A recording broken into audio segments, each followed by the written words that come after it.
3/3 কমের একটি ম্যাট্রিক্স এ এর জন্য আমাকে বের করতে হবে trace of A into A inverse matrix. আমার যে ম্যাট্রিক্সটা তৈরি হবে নতুন ম্যাট্রিক্স সেটার ট্রেস বের করতে হবে। সো আমরা তো জানি ট্রেস হচ্ছে আমাদের ওই ম্যাট্রিক্সের যে প্রধান কর্ণ আছে সেই প্রধান কর্ণের যে উপাদানগুলো থাকবে বা আমরা ভুক্তি বলতে পারি, সেই প্রধান কর্ণের উপাদানের যোগফলই হচ্ছে আমাদের ট্রেস। তার মানে আমাদের প্রথমত এই এ এবং এ ইনভার্স এই ম্যাট্রিক্সটা বের করতে হবে, এবং এই ম্যাট্রিক্সটা বের করা কোয়াইট ইজি। ধরো তোমাকে 3/3 কমের ম্যাট্রিক্স যেহেতু নিতে বলছে, তাহলে তুমি যে কোনো র্যান্ডম ম্যাট্রিক্সের কথা চিন্তা করো যেটার সবগুলা ভুক্তি মনে করো আছে, সবগুলারই একটা ভ্যালু আছে। এখন ওই ম্যাট্রিক্সটাকে তুমি যদি মাল্টিপ্লাই করো ওইটার বিপরীত ম্যাট্রিক্স দিয়ে, তাহলে এটার যেই গুণফল সেটা অ্যাকচুয়ালি তোমার ইউনিট ম্যাট্রিক্স হবে I3×3। ঠিক আছে, অর্থাৎ যেরকম কোন একটা সংখ্যাকে, যদি একটা বীজগণিতিক সংখ্যাকে তার বিপরীত সংখ্যা দিয়ে বা তার ইনভার্স দিয়ে তুমি যখন গুণ করবা তখন তুমি কি পাবা? ইউনিট পাবা। ঠিক সিমিলারলি ম্যাট্রিক্সের ক্ষেত্রেও তুমি যখন একটা ম্যাট্রিক্সকে তার বিপরীত ম্যাট্রিক্স দিয়ে গুণ দিবা তখন সেখানে তুমি একটা ইউনিট ম্যাট্রিক্স পাবা, যেই ম্যাট্রিক্সটা হচ্ছে 3/3 ক্রমের। অর্থাৎ এর যেই তোমার কলাম এবং সারির সংখ্যা, আই এর সারি কলাম সংখ্যা কি সেম হবে। অর্থাৎ আমাদের যে ম্যাট্রিক্সটা সেটা অ্যাকচুয়ালি 1 0 0 0 1 0 0 0 1। সো এই ম্যাট্রিক্সের প্রধান কর্ণ কোনটা? ম্যাট্রিক্সের প্রধান কর্ণ হচ্ছে এটা। সো এই প্রধান কর্ণের যোগফল কত? 1 + 1 + 1 দ্যাট ইজ 3। সো এটাই আমাদের কিসের মান? ট্রেসের মান। y = modulus of sin x, x অক্ষ, এবং মডুলাস অফ x = পাই দ্বারা সীমাবদ্ধ ক্ষেত্রফল বের করতে হবে। সো এখানে আমাদের এক ইন্টিগ্রেশনের মাধ্যমে ক্ষেত্রফল বের করার জন্য কিছু ইনফরমেশন দিছে, যেখানে আমার যেই গ্রাফটা বা যেই কার্ভটা হবে সেটা তিনটা জিনিস দ্বারা আবদ্ধ থাকবে। একটা হচ্ছে y = sin x।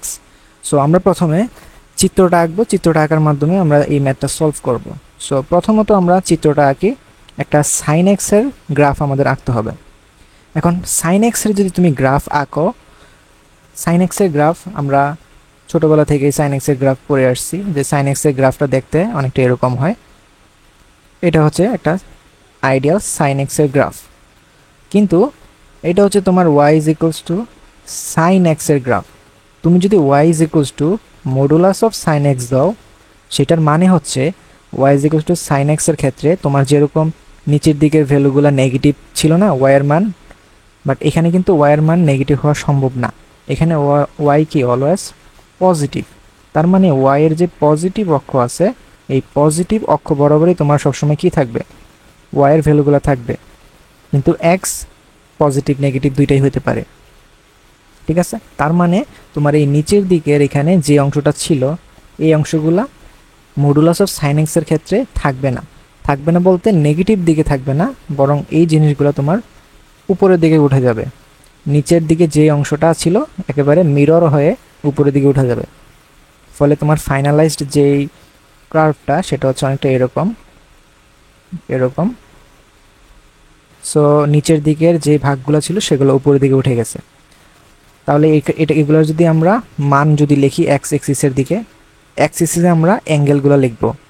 এখন আমরা জানি আমাদের এই যে অংশটা, এখানে আমাদের সাইনের ভ্যালু সর্বোচ্চ হয় কত ডিগ্রিতে? 90 ডিগ্রিতে, এবং সর্বনিম্ন হয় কোথায়? পাইয়ে গিয়ে। অর্থাৎ তোমার এখানে যেই মানটা, এই অংশটা হচ্ছে π/2 এর জন্যে, এই অংশটা হচ্ছে তোমার পাই এর জন্যে, এটা হচ্ছে তোমার 3π/2, আর এটা হচ্ছে কি 2π। ঠিক ওই দিকেও তোমার সেম, এই অংশটা হচ্ছে -π/2, এই অংশটা হচ্ছে -π, -3π/2, তারপর হচ্ছে -2π। তাহলে যে যে অ্যাক্সিস দিয়ে আমরা আবদ্ধ ক্ষেত্রফলটা থাকবে সেটার মধ্যে প্রথম অ্যাক্সিসটা হচ্ছে আমাদের এক্স অ্যাক্সিস। সো এই যে অ্যাক্সিস, এটা হচ্ছে আমাদের অ্যাক্সিসটা। তারপর হচ্ছে আমাদের ওই কার্ভটা, এই যে কার্ভের কথা বলা আছে এই কার্ভটা, কিন্তু এখানে সবগুলা কার্ভ কিন্তু আমরা নিব না। কতটুকু অংশ নিব? আমাদের লাস্ট যে শর্তটা দেওয়া আছে সেটা হচ্ছে মডুলাস অফ এক্স তোমার পাই হইতে হবে। তাইলে এক্সে যেহেতু তোমার অ্যাঙ্গেল ইনপুট দেওয়া, তাহলে এক্সের ভিতরে তুমি যেই অ্যাঙ্গেলে ইনপুট দাও না কেন, আউটপুট তোমার সবসময় কত আসতে হবে? প্লাস পাই। এখন তুমি যদি এক্সের ভিতরে -π ইনপুট দাও, আউটপুটে কি পাবা? প্লাস পাই পাবা না? অবশ্যই প্লাস পাই পাবা। এক্সের যা মান যদি তুমি +π ইনপুট দাও, তখনও তুমি কি পাবা? প্লাস পাই তো পাবা। তার মানে -π থেকে +π পর্যন্ত আমাদের এই যে রেঞ্জটা, সেটা সীমাবদ্ধ। তাহলে চিন্তা যদি করো, এটা হচ্ছে তোমার -π, এইটা হচ্ছে তোমার কি? +π। তাহলে এটা হচ্ছে x ইকুয়ালস -π, আর এটা হচ্ছে আমাদের কি? x equals π। তাহলে আমাদের যে এরিয়া, সেটা হচ্ছে এই যে এরিয়াটা, সেটা। এখন খেয়াল করো, এই এরিয়াটা কিন্তু আমাদের একটা সিমেট্রিক্যাল এরিয়া। এই সিমেট্রিক্যাল এরিয়াতে তুমি যদি একটা কাজ করো, এই একটার ক্ষেত্রফল যদি বের করতে পারো, সেটা মাল্টিপ্লাই করলে কি দুইটার ক্ষেত্রফল বের হয়ে যাবে না? সো একটার ক্ষেত্রফল তোমার যদি বের করতে হয়, দ্যাট ইজ এরিয়া অফ একটার ক্ষেত্রফল, সেটা তুমি কি করতে পারো? ইন্টিগ্রেট অফ, তুমি চিন্তা করো 0 থেকে তুমি পাই পর্যন্ত যাবা। তাহলে তুমি যদি 0 থেকে পাই পর্যন্ত যাও এবং ইন্টিগ্রেট করো সাইন এক্সের, তাহলে তুমি যদি এই ফাংশনের এরিয়া বের করতে যাও, তাহলে দেখবা যে এটার এরিয়া তোমার আসতেছে 0। এটার রিজন হচ্ছে, তোমার যেই অংশ থেকে শুরু করতেছো এবং যেই অংশ শেষ হয়েছে, এই পুরো অংশ জুড়ে তোমার যে ফাংশনটা, সেটা হচ্ছে একটা ইভেন ফাংশন। সো একটা ইভেন ফাংশনে যখন আমরা ইন্টিগ্রাল করি, তখন কিন্তু আমাদের পুরো ইন্টিগ্রালটা করার জন্য আমাদের যেই ইন্টিগ্রালের যে লিমিটটা, সেটাকে আমাদের অর্ধেক করে নিতে হয়। সো আমি যেটা বোঝানোর চেষ্টা করতেছি, সেটা হচ্ছে তোমার যে এরিয়াটা, সেটা চাইলে তুমি 0 থেকে পাই পর্যন্ত বের না করে 0 থেকে π/2 পর্যন্ত বের করতে পারো সাইন এক্স ডিএক্সের। সো এটা যদি তুমি করো, তাহলে দেখবা integrate of sine x minus of cos x, so limit হবে π/2 থেকে 0। That means minus cos π/2 minus of minus cos 0। তাহলে এটার মান তো 0 হয়, তারপর এখানে +1 হবে। তার মানে তোমার এই অংশটার রেজাল্ট কত? 1 বর্গ একক। এই 1 বর্গ একক ক্ষেত্রফল তুমি যখন 0 থেকে π/2 পর্যন্ত নিছো লিমিট, তখনের জন্য। অর্থাৎ 0 থেকে π/2 মানে হচ্ছে এই অংশটা। এখন খেয়াল করো, তোমার পুরা এই লিমিট জুড়ে আমার যে এরিয়াটা বের করতে হবে, সেই এরিয়াটা কিন্তু এটার 4 গুণ। তাহলে আমাদের যে টোটাল এরিয়া সেটা হবে কত? 1:4, 1 × 4, দ্যাট ইজ 4 বর্গ একক। সো একটা ডিফারেন্সিয়েশন করতে হবে, ddx of log base 2 x to the power x log base x into 2। So differentiation করার আগে ভিতরের যে অংশটা আছে, সেটাকে আমরা একটু সিম্পলিফাই করে নিই, তাহলে ডিফারেন্সিয়েশন করতে আমাদের কোয়াইট ইজি হবে। এটা যদি তুমি যদি সিম্পলিফাই করো, তাহলে এই জিনিসটাকে লিখতে পারো এরকমভাবে, log 2x, আর পাওয়ারের যে এক্সটা সেটা সামনে নিয়ে আসো লগের, ইন্টু log x পাওয়ার, ভিত্তি হচ্ছে x ইন্টু 2। আমরা জানি লগের একটা বৈশিষ্ট্য হচ্ছে log a b, লগের ভিত্তি যদি a হয়, তোমার লগের মান যদি হয়, ওই লগের ভিতরে ইনপুট যদি তোমার b হয়, এই জিনিসটাকে চাইলে তুমি ইনভার্সলি এরকমভাবে লিখতে পারো, লগের ভিত্তি চলে যাবে তোমার ওই মূল মানের কাছে, মান চলে আসবে ভিত্তির কাছে।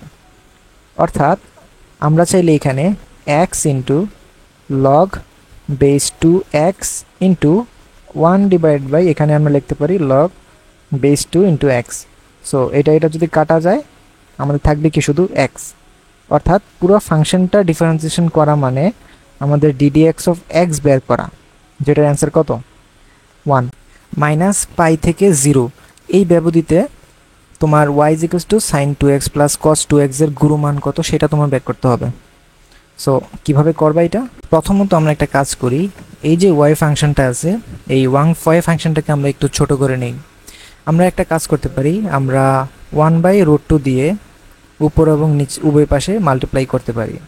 করলে কি হবে? এখানে sin 2x half into sin 2x plus 1/√2 into sin 2x, 1/√2 into cos 2x। যেখানে 1/√2কে তুমি চাইলে 45 ডিগ্রি লিখতে পারো, যে sin 45 ডিগ্রি প্লাস বা cos 45 ডিগ্রি। তো sin 45 ডিগ্রি হোক বা cos 45 ডিগ্রি হোক, আমরা এই জিনিসটাকে সাইনেতে রাখি। তাহলে সাইনেতে রাখতে হলে কি করতে হবে, সাইন এ কস বি প্লাস কস এ সাইন বি এই টাইপের ইকুয়েশন তোমার বানাইতে হবে। তাহলে ওটা যদি বানাও তাহলে তোমার যে সূত্রটা হবে সেটা হবে সাইন এ প্লাস বি। তাহলে সাইন এ হচ্ছে 2/x আর বি হচ্ছে π/4। দ্যাট মিন্স ওয়াই হচ্ছে তোমার √2 ইন্টু সাইন 2x প্লাস π/4। ঠিক আছে, অনেকটা ছোট হয়ে গেছে আমার ফাংশনটা। সো প্রথম কাজটা কি, আমাদের গুরুমান লঘুমান বের করার জন্য প্রথমে আমাদের মূল ফাংশনটার একবার অন্তরীকরণ করতে হবে। সো একবার অন্তরীকরণ করলে সাইন এক্স এর অন্তরীকরণ আমরা জানি cos x, cos 2x plus π/4। So সাইনের একবার অন্তরীকরণ, মূল ফাংশনের একবার অন্তরীকরণকে 0 ধরতে হবে, 0 ধরে আমাদের x এর মান বের করতে হবে। তাহলে প্রথমত আমরা এখান থেকে লিখতে পারি cos 2x প্লাস π/4 এটা হচ্ছে 0, অথবা আমরা জানি cos কত ডিগ্রি মান 0, cos 90 ডিগ্রি মান 0। তাহলে cos 90 ডিগ্রি তুমি এখানে লিখতে পারো, বাট এখানে তোমার যেই লিমিট দেওয়া আছে x এর যে ব্যবধি সেটা হচ্ছে -π থেকে তোমার 0 পর্যন্ত আসতে হবে। তাহলে তুমি এই অ্যাঙ্গেলটা তুমি একটা কাজ করো, -π/2 লেখো। -π/2 লিখলে কি হবে, তোমার যে এখানে 2x প্লাস π/4 ইকুয়ালস -π/2 হবে এখানে। অর্থাৎ তোমার 2x এর ভ্যালু হচ্ছে কত, -π/2 -π/4, দ্যাট ইজ 4। যদি এখানে লসাগু করো তাহলে এখানে হবে তোমার -2x - x, that is x লিখতেছি কেন, পাই হবে এগুলো, তো -3π/4, অথবা x ইকুয়ালস -3π/8, যেটা তোমার অবশ্যই দেখতেছো -π থেকে 0-র যে লিমিট বা ব্যবধি আছে সেই ব্যবধির আন্ডারে পড়ে আমাদের। তাহলে দ্বিতীয় স্টেপ, আমাদের মূল ফাংশনটার একবার অন্তরীকরণ করার পরে যে মানটা পাইছি সেটাকে দ্বিতীয়বার অন্তরীকরণ করতে হবে, করাইয়া এই ভ্যালুটা আমার বসায় দেখতে হবে যে গুরুমান পাবো নাকি লঘুমান পাবো। যদি পজিটিভ হয় গুরুমান, যদি পজিটিভ ভ্যালু পাই লঘুমান, আর যদি নেগেটিভ ভ্যালু পাই তাহলে কি পাবো, গুরুমান। তাহলে কাজ করি, উপরের ফাংশনটার ভিতরে আমরা আরেকবার যদি অন্তরীকরণ করি,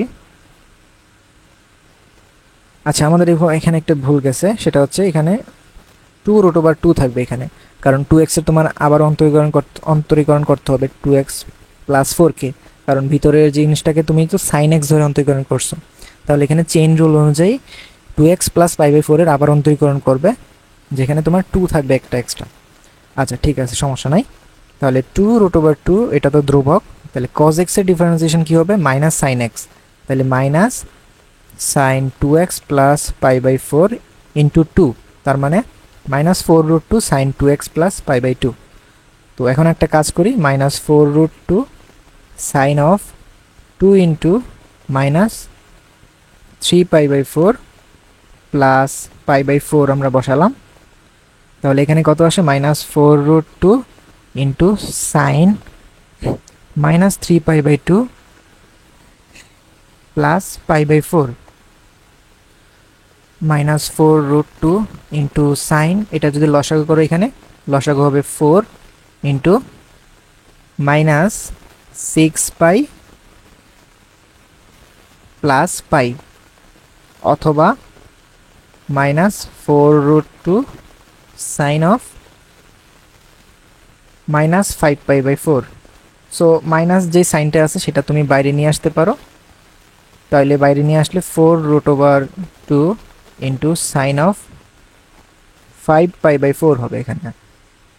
তাহলে সাইন 5π/4, তাহলে এখানে তোমার অ্যান্সার দাঁড়ায় কত, -4, যেটা হচ্ছে নেগেটিভ। সো নেগেটিভ হলে আমরা কি পাই, নেগেটিভ হলে আমাদের গুরুমান পাওয়া যায়। তাহলে আমরা গুরুমান তো পাবো বোঝা গেছে, বাট গুরুমান পাবো কোন ভ্যালুর জন্য, x এর -3π/8 ভ্যালুটার জন্য। তাহলে আমাদের মূল ফাংশনে আমাদের x এর জায়গায় -3π/8 বসাইতে হবে। তাহলে মূল ফাংশনটা তো আমাদের ছিল y = এটা ছিল আমাদের মূল ফাংশনটা, √2 into sine of 2x plus π/4। So x এর মান যদি এখানে তুমি কত বসাবা, -π/4, x এর মান -3π/8 যদি বসাও তাহলে এখানে হবে √2 into sine -3π/4 plus π/4 that is -√2 into sine 4 থাকবে নিচে আর উপরে থাকবে -2π, অথবা মাইনাসটা বাইরে নিয়ে আসো, -√2 ইন্টু সাইন 1/√2। সরি, এখানে তো তোমার 90 ডিগ্রি হয়ে যাবে না? সাইন 90 ডিগ্রির মান কত? সাইন 90 ডিগ্রির মান আমরা জানি, সাইন 90 ডিগ্রির মান 1, তাহলে -√2, এটাই হচ্ছে আমাদের এখানে কি অ্যান্সার। এটা গুরুমান -√2। Integrate from -√2 to x dx divide by x√x² -1 যদি তোমার π/2 হয়, তাহলে এখান থেকে x এর মান কত হবে সেটা বের করতে হবে। প্রথমত এই ইন্টিগ্রেটটা যদি তোমরা মনে করতে পারো, এটা হচ্ছে তোমার sec ইনভার্স x এর ডিফারেন্সিয়েশন করলে এই ভ্যালুটা পাই আমরা। তাইলে এই জিনিসটাকে ইন্টিগ্রেট করলে আমরা কি পাবো? sec ইনভার্স x পাবো না? অর্থাৎ sec ইনভার্স x, এটা হচ্ছে তার ইন্টিগ্রেটেড রেজাল্ট, √2 এবং x উপরে ইকুয়ালস π/2। তাহলে আমরা যদি এখন বসাই মানগুলা, sec inverse x minus sec inverse √2 equals π/2 equals sec inverse x minus sec inverse √2 কত ভ্যালুর জন্য হয়? π/4 এর জন্য, এখানে π/2 হবে। তার মানে sec ইনভার্স x হচ্ছে আমাদের 90 প্লাস π/4। সো উভয় পাশে sec দিয়ে গুণ দাও, তাহলে এই পাশে থাকবে শুধু x আর ওই পাশে থাকবে sec অফ 90 প্লাস π/4। এবং আমরা তো জানি যে sec 90 প্লাস থিটা মানে কত? মাইনাস কোজেক π/4। সো কোজেক π/4 এর মান তোমার হচ্ছে √2, তাহলে মাইনাস সামনে থাকলে তোমার এখানে অ্যান্সার হবে কত? -√2। x² plus 4y² minus 2x minus 16y plus 14 is equals to 0। এটা যদি একটা উপবৃত্তের সাধারণ সমীকরণ হয়, উপবৃত্তের সমীকরণের তোমার এই উপবৃত্তের সমীকরণ থেকে তোমার উপবৃত্তের কেন্দ্রের স্থানাঙ্ক বের করতে হবে। সো উপবৃত্ত হচ্ছে এক টাইপের কণিক। এখন যে কোনো কণিকের জন্যে আমাদের কেন্দ্র বের করার একটা সহজ শর্টকাট টেকনিক আছে। যদি আমাদের যে কোনো কণিক্সের কেন্দ্র বের করতে বলে, তাহলে আমরা করব একটা জিনিস, সেটা হচ্ছে আমরা প্রথমে এক্স এর সাপেক্ষে অন্তরীকরণ করব, এক্স এর সাপেক্ষে অন্তরজ করব। সো আমার যে ফাংশনটা, সেই ফাংশনটাকে এক্স এর সাপেক্ষে অন্তরীকরণ করার অর্থ হচ্ছে এক্স বাদে বাকি যত ভেরিয়েবল আছে সবগুলোকে ধ্রুবক ধরে নেওয়া। তাহলে x² এর অন্তরীকরণ 2x 4y², এটা পুরোটাই ধ্রুবক, তাহলে এটার অন্তরীকরণ 0 হবে। -2x, এটার অন্তরীকরণ হবে -2, তারপর বাকিগুলো সবগুলো 0 হবে, ইকুয়ালস 0। তার মানে তোমার x এর ভ্যালু কত? 1। এই কাজটাই তুমি y এর সাপেক্ষে করবা, যে আমরা y এর সাপেক্ষে যখন অন্তরজ করব, সো y এর সাপেক্ষে অন্তরজ করলে কি হবে? x² এর অন্তরীকরণ 0 হবে এবং 4y² এর অন্তরীকরণ হবে 8y, -2x এর অন্তরীকরণ 0 হবে, -16y এর অন্তরীকরণ হবে -16 is equals to 0। That means তোমার y এর মান কত? 2। তাহলে এই যে দুইটা x এবং y এর ভ্যালু পাবা, সেই ভ্যালুগুলাই তোমার অ্যাকচুয়ালি অন্তরীকরণ, এবং সরি এই ভ্যালুগুলো হচ্ছে তোমার এখানে কি কেন্দ্র। এবং এই যে প্রসেসটা আমরা দেখালাম, এটা কিন্তু শুধুমাত্র উপবৃত্তের ক্ষেত্রে যে হবে এমন কিন্তু না। এই প্রসেসে তুমি যে কোনো কণিক এর তুমি কেন্দ্র নির্ণয় করতে পারবা। সো যে কোনো কণিকের কেন্দ্র নির্ণয় করার শর্টকাট প্রসেস হচ্ছে এটা।